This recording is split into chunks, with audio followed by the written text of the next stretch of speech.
Di sebuah desa kecil di pedalaman Jawa terdapat sebuah rumah tua yang ditinggalkan oleh penduduk setempat. Konon, rumah itu memiliki sejarah kelam yang membuat penduduk desa menjauhinya. Namun satu keluarga nekat memutuskan untuk pindah ke rumah tersebut tanpa tahu akan bahaya yang menanti.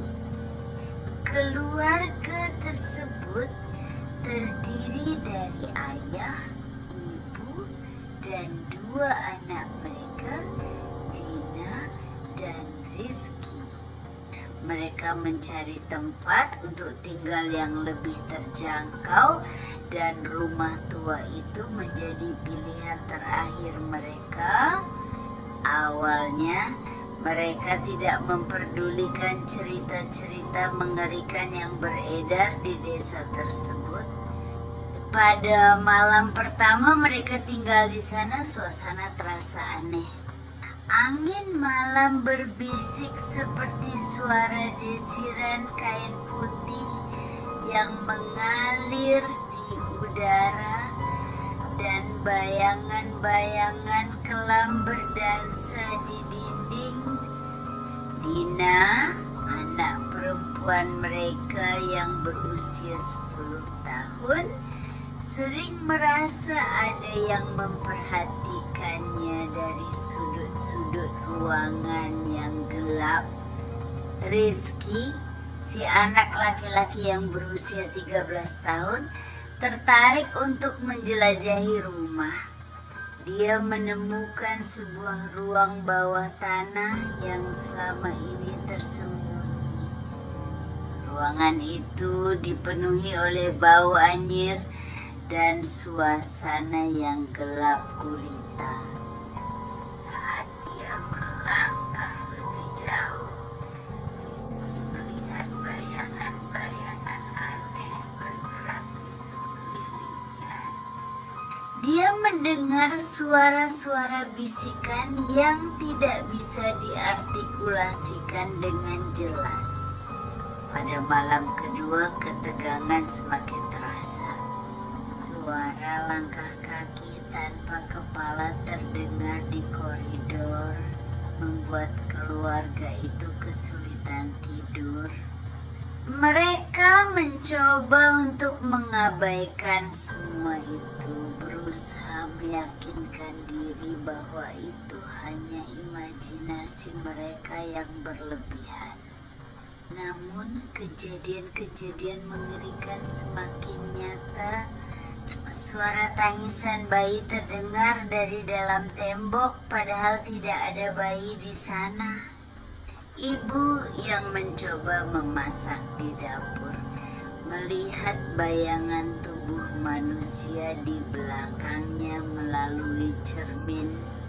Dia berteriak histeris, tapi ketika suaminya datang, bayangan itu menghilang. Dina mulai berbicara dengan teman bayangan yang hanya bisa dia lihat. Teman itu seorang gadis kecil dengan mata merah, sering mengajak Dina bermain di sudut-sudut rumah yang paling gelap. Saat ditanyai tentang temannya itu, Dina hanya menjawab, "Dia baik-baik saja, Mama. Dia ingin kita tetap di sini."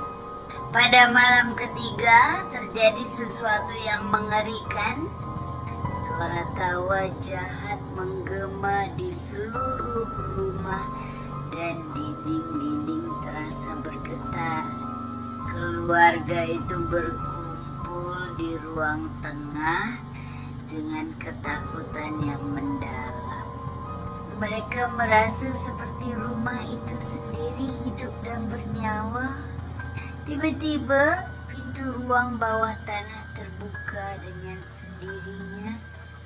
Suara-suara jeritan dan tangisan terdengar dari dalamnya.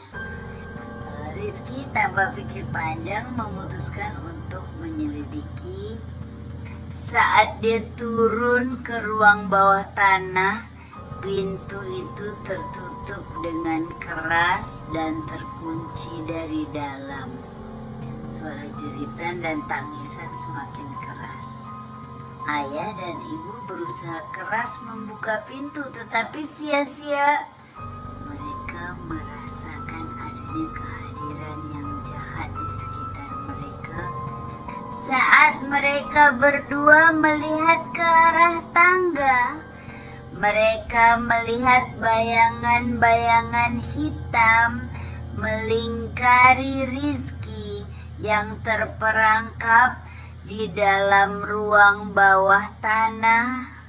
Dengan putus asa, ayah dan ibu mencoba segala cara untuk membebaskan Rizky.